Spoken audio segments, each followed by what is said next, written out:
It was an action-packed Wednesday around the NFL. George Pickens has been traded from Pittsburgh. Dallas Goedert is not getting traded. He is staying in Philadelphia, and the Jaguars released a wide receiver. NFL Spotlight starts now.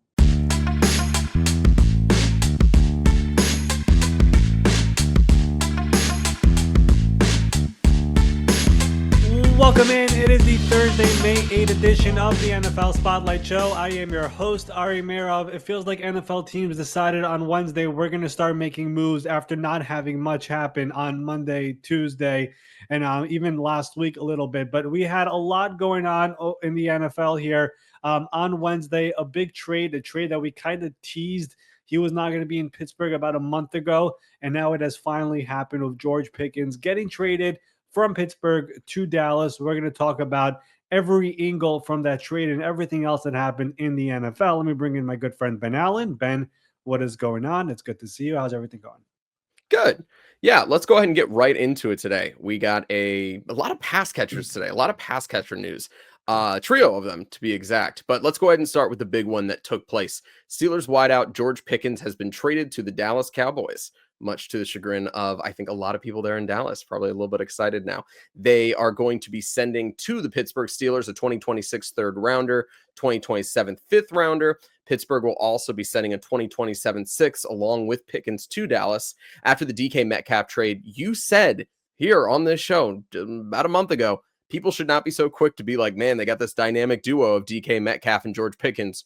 Sure enough, Pickens is on his way out. DK is the certified number one receiver there in Pittsburgh for a team that still doesn't really have a quarterback. But before we get to the Pittsburgh side of things, I want to start with the upbeat, the exciting news for the Dallas Cowboys fans, which is a new receiver in the building to pair alongside CeeDee Lamb. What do you make of this move, and what do you think about the compensation that they sent back to Pittsburgh?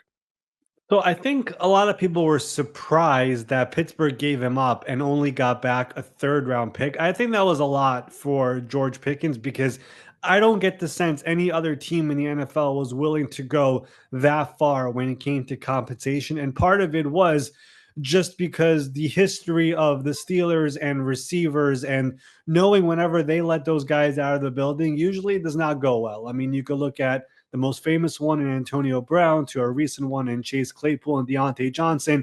Those guys leave Pittsburgh, leave Mike Tomlin, and it's forget about it. So there were no other really teams out here that were like, yeah, we're going to go out here and try to trade for George Pickens, who, by the way, he dropped in the draft all the way to the bottom of the second round because of some concerns. Now, I will say this. George Pickens is not a bad guy. There's been no off the field problems, but the relationship in Pittsburgh did run its course. And again, it's not an off the field thing. It's that for him, whenever he gets frustrated, he kind of checks out a little bit. And it gets to a point where he's no longer a team player, I would say. And we saw throughout the course there in Pittsburgh, like, I don't think this has been reported. Maybe it has, but he was fined like over $150,000 in things that whether it was coming late or not showing up to a meeting or being late to a game. Like, there were a lot of things there to the point where we've mentioned there were problems in Pittsburgh with other receivers. For the most part, like the Antonio Brown stuff, the Deontay Johnson stuff, like all that stuff was kept in-house. The Pickens stuff was actually in the public. Like Mike Tomlin had to address it in press conferences. Pickens would have his own press conference after games, and he would say stuff that I would imagine they probably did not want him to say. I think after the season was over, he was asked if he was confident about the offense moving forward, and his answer was like, nah. So those type of things were like just not flying in Pittsburgh anymore. So the relationship ran its course. Now, what I would say with Dallas getting him, they needed a number two receiver across from CeeDee Lamb. And the difference here, and I think the reason why this has the potential to work is that Pickens should have consistent quarterback play in Dallas, right? It's Dak Prescott. It's his team. As long as he's healthy, he's going to be the quarterback, and he's a pretty good quarterback. In Pittsburgh, you look at what he's had. It's been, Kenny Pickett. Then there was Mason Rudolph and Mitchell Trubisky and Russell Wilson and Justin Fields. In fact, there were so many different guys that are playing quarterback, and getting the ball sometimes was a struggle, and he just got frustrated. If you just have Dak Prescott, you have CeeDee Lamb, and now you have George Pickens as well, I think he is going to be potentially a really good player. And again, they're not going to give him an extension right now. He's in the final year of his contract. There was no way Pittsburgh was going to do it. I think he did not request a trade, but I think when he saw them trade a second round pick for DK Metcalf and give him $33 million per year, he was like, what the heck is going on over here? So there were a lot of moving parts. And of course, eventually he unfollows the team on Instagram, and it was like, this thing is ending. And I think it said a lot that they were willing to trade him for picks in 2026, where it's not going to help the team this year. Like, they were trying to trade him before the draft, get picks for this year. No team was doing it. Dallas had constant communication with them, and they finally stepped up their offer a little bit to give up a third-round pick and that pick swap as well to get this deal done. One more thing about this, which I think is notable, really two more things. The Pittsburgh Steelers now in 2026, when the draft will be in Pittsburgh, by the way, they have a plethora of picks. They have their first-round pick, a second-round pick. They could have as many as 4 third-round picks. They have multiple fourth-round picks. They have a lot of picks in this upcoming draft. We still don't know who their quarterback is going to be for this upcoming season. It might be Aaron Rodgers, but none of those guys are going to be the future franchise quarterback in Pittsburgh. So as a result, in a quarterback class that should be deeper next year, they definitely do have some ammunition over here to maybe make a move up next year to get a quarterback in where there should be multiple quarterbacks going in the first round. The other thing I'll mention is DK Metcalf right now is kind of alone there in the receiver room of guys that you feel confident about. Yes, there's Roman Wilson. Yes, there's Calvin Austin. There's all these different guys over there, but none of those guys are you confident about being the number 2 receiver going into this year. I would definitely watch out for them adding a veteran receiver at some point, whether it's a Keenan Allen, an Amari Cooper, Gabe Davis, we'll talk about in a second, was just released. Like, there are options out there for them to sign somebody over here moving forward, or maybe make a trade for a receiver on a different team if he becomes expendable, because I would be surprised if they go into this year of DK Metcalf and friends. They're going to have to get somebody else who could be reliable for whoever the quarterback ends up being. Yeah, well, that's going to be my follow-up question to that. They don't know who the quarterback's going to be. They obviously have a room of guys, a little bit familiar name with a Mason Rudolph there. I don't imagine this is necessarily the squad that Pittsburgh wants to roll out there. You mentioned the fact they might be in the receiver market. Like, what is Rodgers thinking when he looks at this roster? Is this deal have any difference on whether he wants to play for them or not next year? Is this a nothing burger? Is this a positive? Is this a, addition by subtraction that a guy that, again, no off-field issues, but has been known to be a little bit of a distraction internally, maybe is the right way of putting it. Does this change anything for the Rodgers saga? I mean, I don't think it does. I mean, I think it was noteworthy that Rodgers, who was taking his time, whatever the personal situation is, he's going to take his time. But he did throw with a receiver this offseason, which did become public, and it was DK Metcalf. I think it's noteworthy that George Pickens was not there. I don't know how that entire thing was organized, but Metcalf was the guy he was throwing to, and Pickens was nowhere to be seen. And again, I think there has been this sense around the NFL. We mentioned it about a month ago before anybody else did, that Pickens was not going to last in Pittsburgh. I mean, the relationship simply ran its course. So I don't think Aaron Rodgers had anything to do with this.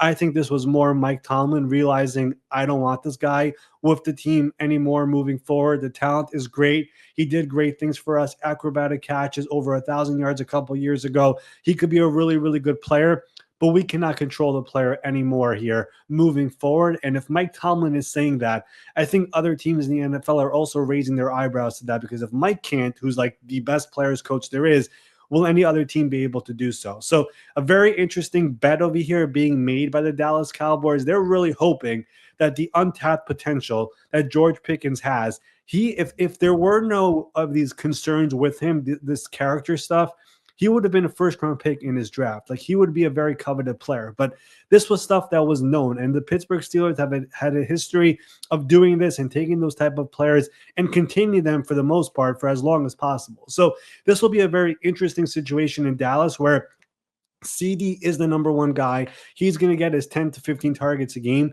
But if, Pickens has this stretch from week 3 to week 7 where he ends up with like 12 catches total during that stretch, and he needs a contract. He knows he's in a contract year right now, similar to what Deontay Johnson went through this past year when he was getting passed around from Carolina to Baltimore to Houston, back to Baltimore, and all these different teams, because he was in a contract year and it was more about me than the team. You cannot have that happen with George Pickens this year. That is the one big thing over here that Brian Schottenheimer and this entire Cowboy staff is going to have to control moving forward. They believe in the talent. I mean, I think Jerry Jones, who made this trade, thinks back to the fact that when they drafted Dez Bryant and nobody wanted to draft Dez Bryant, they took him in the first round, and what a success he became.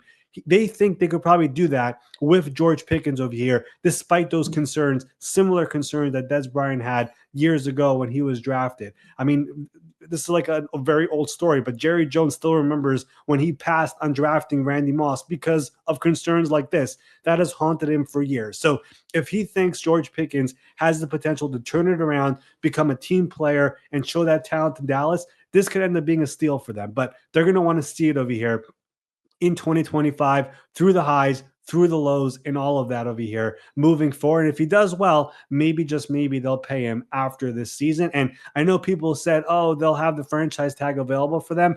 I mean, the Cowboys have a very, very long list of players who are entering the final year of their contracts next year. So the tag is not necessarily a slam dunk over here for George Pickens if he has a tremendous year. I mean, some of the players they have coming up is Micah Parsons, Deron Bland, Jake Ferguson, those type of players, and Brandon Aubrey as well, their kicker. All those guys are entering the final year of their contract right now. So Pickens, if they're not going to pay him right now, he could go out there, have a big year, and have an open path to free agency, and maybe he'll get paid somewhere else. So a lot of moving parts here, but the Cowboys are expecting a motivated player who's going to help them moving forward this year. You touched on it a little bit there for a moment, but Brian Schottenheimer, he's a first-time head coach. You're talking about the fact that Mike Tomlin, the most seasoned head coach in all of North American sports, all the major sports, he's been there longer than anybody else now that Greg Popovich is retired there in San Antonio. He didn't want to have to deal with George Pickens. You're now heading to Dallas with a head coach that many felt was not necessarily the right pick. What challenge is this going to present for him? I think in the back of his mind, he's like, oh, great, I just got an amazing number 2 receiver because they did not have one. But at the same time, I'm sure he's aware of all the problems that there were in Pittsburgh. So I think he's going to bet on the fact that I have Dak Prescott. He's going to have a consistent quarterback play for the first time, and we're going to get him the ball over here more than they did in Pittsburgh. That's what he's hoping. And as long as that happens and they're winning games, George Pickens should be fine. I mean, the problems there in Pittsburgh were about where the ball was going, the rotating door at quarterback, and then things just spiraled out of control. And then Mike Tomlin was calling him out in public, and eventually it just blew up. And I don't know if it's ever going to be reported, but there were a lot of things going on in Pittsburgh with George Pickens there, where there were just things going on behind closed doors where it just wasn't going well. It just wasn't. So we got to see a glimpse of it, but there was definitely more. Again, nothing off the field, none of that stuff, but it was just, dude, be a team player, and it just wasn't happening. So you need that to happen here in Dallas, and it's going to be interesting. It really will, with that head coach, a contract year, and the reality that if things don't go well, is he going to have a Deontay Johnson type of reaction? That's the question. We just saw it this past year, right? Deontay was knowing he was in the final year of his contract. He was in Carolina playing well, gets traded to Baltimore in the middle of a playoff run, basically goes crazy. I'm not getting the ball. I'm not going to get paid. And eventually they're suspending him and benching him and releasing him. And Houston brings him in, and the same thing happens. So that is really the question here. And if they're able to control him and he becomes a good player and he has consistent quarterback play and he's getting the ball, everything should be fine. And if that's the case, they just got a really good receiver at 24 years old for a 3rd-round pick. So that is the bet Dallas is making. And Jerry was sold on Brian Schottenheimer, and he's going to give him a chance here with CD and George Pickens as his receivers. Does this take them out of the running for maybe a reunion with a guy like an Amari Cooper? Yeah, so the interesting thing here is that they spoke to Amari Cooper about a reunion. They had minimal discussions with Keenan Allen. They were also trying to trade for a different receiver as well, and the asking price was a little bit too high. So when Jerry Jones said that we were having substantial trade discussions, he was not joking around. So the initial offer for George Pickens, for what it's worth, was a 4th-round pick. The Steelers were like, no, we're not going to do a 4 in 26. Make it a 3, and we'll do it. And that's when the deal finally got done here on Wednesday morning. So this was the guy they ended up going with. They're going to move forward with him. I don't think they're trying to get any other notable veteran receiver. Remember, they also traded for Jonathan Mingo last year, giving up a fourth round pick for him. So they're hoping his potential actually unlocks moving forward this year as well. But this also just is another a tell a little bit as to why they didn't draft a receiver at number 12 when everybody was mocking Matthew Golden, right? They took Tyler Booker, just the offensive line. They knew they were going to get a receiver somewhere else, whether it was in free agency or this likely trade in Pittsburgh, which now has happened. Well, we talk about being a team player, the issue there with George Pickens. Dallas Goedert proved on Wednesday that he is, in fact, a team player and that he wants to be able to stay with the Philadelphia Eagles. And by doing that, he is willing to take over a $4 million pay cut. That's right. Goddard was scheduled to be making over $14 million this upcoming season. He has then been in turn, a trade rumor guy. He's been a guy that you keep hearing he is going to be potentially moved. He's going to be going here. He's going to be going there. Nope. He's cutting his pay this year down to $10 million. He went from being the fifth highest paid tight end in the game, APY, down to the, more the middle of the pack. It's a guy who still clearly can make a big impact. He just won a Super Bowl with the Philadelphia Eagles. I know that this is a number that is dropping down, a substantial amount for Goddard, but it's still a good amount of money for him. And this has ultimately got to be a big win for Philadelphia, right? That they're keeping the tight end that they so desperately need in that offense to help keep everything moving. They were like genuinely open to trading him. Like they really were. There were just a lot of moving parts with this as well, where it was he's making 14 million this year and he's in the final year of his contract and he wants a new contract. So getting all of that to happen, plus the team giving proper compensation to Philadelphia, it was a little bit of too much for some teams. There was one team that did have some interest. Really, two teams kind of checked in. It was the Indianapolis Colts, who, of course, they ended up taking Tyler Warren at number 14. His former offensive coordinator, Shane Steichen, is the head coach there. The Carolina Panthers also had some mild interest in doing this. But again, the idea of giving up a pick plus paying Dallas Goedert was a little bit too much for them. But they also checked in on this. But eventually, they realized there was no trade market over here. There was nothing going to end up getting done over here. So Dallas Goedert made the decision that I am going to take a pay cut over here of $4 million from 14 to 10. It's basically exactly what happened last year with the Eagles and Josh Sweat, who also had a high final year of his contract. He took a pay cut in March. Difference here, of course, is Goddard is taking it over here in May. And we know what Josh Sweat did. He had a great year in Philadelphia, a big Super Bowl, just got paid in Arizona. So Goddard is back, taking $4 million less. He does have a $1 million incentive package, so he could get some of it back. But if he has a good year, he will become a free agent next March, and he will have a chance to sign somewhere else to potentially get that extension or big money long-term deal, a third contract in the NFL that he was trying to get this year. The Eagles were serious about trying to move him. It wasn't like they were waiting for calls. My understanding is Howie was making calls to teams about trading away Dallas Goedert, and he was telling teams, I would be open to taking 2026 pick or a 2027 pick to make it happen, but no team was willing to do the picks plus the contract for Dallas Goedert, who is also up there in age. It was just too much to do. So eventually, once Goddard and his agent realized that, it was like, you know what? We're going to stay in Philadelphia. The $14 million number was a non-starter for the Eagles. They bring it down a little bit, and now he is back for one final season in Philadelphia. And there's the other tight end on that roster, Grand Calatetera, who they're also very high on. So now they have both those guys on the roster here in 2025. All right. And we have one more guy here to hit today, and that is Gabe Davis and his short-lived stint there with the Jacksonville Jaguars. He has now been cut after signing a 3-year, $39 million contract with the team just this past offseason. It's not a total shock that the Jaguars are moving on from him, as he has been one of the names that has been kind of missing from the conversations from the new regime when they're talking about what the future is going to be like. Yeah. So to me, not totally shocking, but there's some major money implications to this, right? Like there's going to be a lot of dead money on the books, right? Yeah, I mean, this is a new regime. This was a signing made by Trent Baalke at the time when it was made last offseason. it made no sense to give him that much money. Like people around the league were like, what is going on here? So it was an overpay from the start. And it's not like Gabe Davis is a bad player. Obviously had a tremendous run in Buffalo. It just wasn't something that anybody was expecting him to get that type of money. It was 3 years, 39. It was like up to 50 plus with incentives as well. So it was a huge contract, and they gave him $24 million fully guaranteed. He had $11.5 million fully guaranteed this year. James Gladstone, Liam Cohen, they don't see a fit with him in this offense, and they're going to move on and eat all of that money here this year.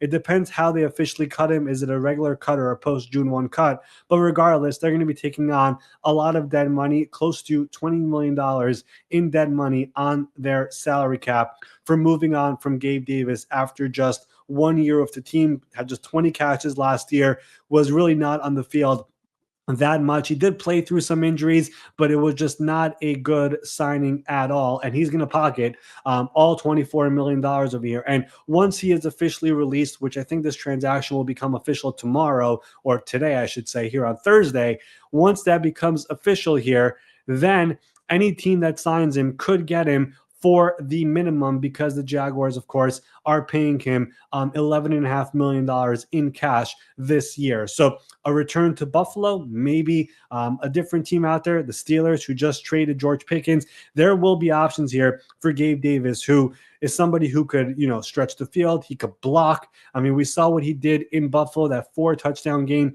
in the playoff game versus the Chiefs, the 13-second game, which Buffalo fans want to forget. But he had a big game that game. He has the potential to be a good player, but the money he was getting in Jacksonville just made no sense. And when you heard Liam Cohen talking about the receiver group in all his press conferences since becoming a head coach, I don't think he named Gabe Davis ever. So you knew that he was not going to be there for long. That's why some people thought they might take Ted McMillan at number 5 if they stayed there. Of course, they took Travis Hunter, got the best of both worlds, and they move on from Gabe Davis here, who would no longer be in Jacksonville and now will become a free agent here later today. Where do you think that he fits into the group of receivers that are still there on the market with guys like Amari Cooper and Keenan Allen? Do you think he's going to have demands similar to them, or is he going to be somebody that gets a little bit less money and maybe a little bit of a high risk or a low risk, high reward, 1-year deal, go out there, prove it, make your money the next year? Well, the reason why there probably will be demand for Gabe Davis, and I said it a second ago, is because wherever he signs, it will be for the minimum. The Jaguars are paying him $11.5 million this year. So you sign Gabe Davis, it's 1 year, $1.2 million. Join the roster and see what we got out of you. So he could just go to a place where he's familiar with. We'll see if Buffalo wants it back. It's a crowded receiver room with just a bunch of guys, I would say. They just signed Elijah Moore as well. So do you want to go back there and be with someone you're familiar with? Do the Giants want to add a receiver because he knows Brian Daboll? Do the Steelers, who need a receiver? That would make some sense. There are options here for Gabe Davis, and whichever team signs him, unlike Amari Cooper and Keenan Allen, who are great players, they're asking for a nice chunk of change. Gabe Davis will be coming for you for a little over $1 million, which might be worth it, I would say. All right, Ari, that's all I got for you today. Make sure you guys are hitting that subscribe button on YouTube, Apple, Spotify. Hit the bell on Spotify as well. You can watch video there too, Ari, not just on YouTube, although I do encourage you to subscribe in both places. Yeah, that would be great if you guys could subscribe wherever you guys are listening or watching to us, Apple, Spotify, and of course, YouTube, where we have these nice pictures on the screen now as well of the topics that we are talking about. We're improving it every single day here on YouTube on NFL Spotlight. If you have not seen this tweet I put out on Wednesday, we're asking you, the listeners, who should be future NFL Spotlight guest here on the show. A lot of really good answers. Some of the answers, we've actually had them on the show before. So we are going to try to get some of those guys. You are leaving comments there. Some really good ones. One of the answers, we're actually planning on recording with this person here in the near future. So leave those comments there on my X page. Who should be a spotlight guest on the show? Somebody who deserves more recognition. Anybody in the NFL, player, coach, executive, whatever it is, we will listen to whoever you got. And of course, Ben already has a graphic for that as well here on the screen. But we will be back here tomorrow morning to wrap up the week, talk about whatever else happens around the NFL, and we will see you all then here tomorrow morning.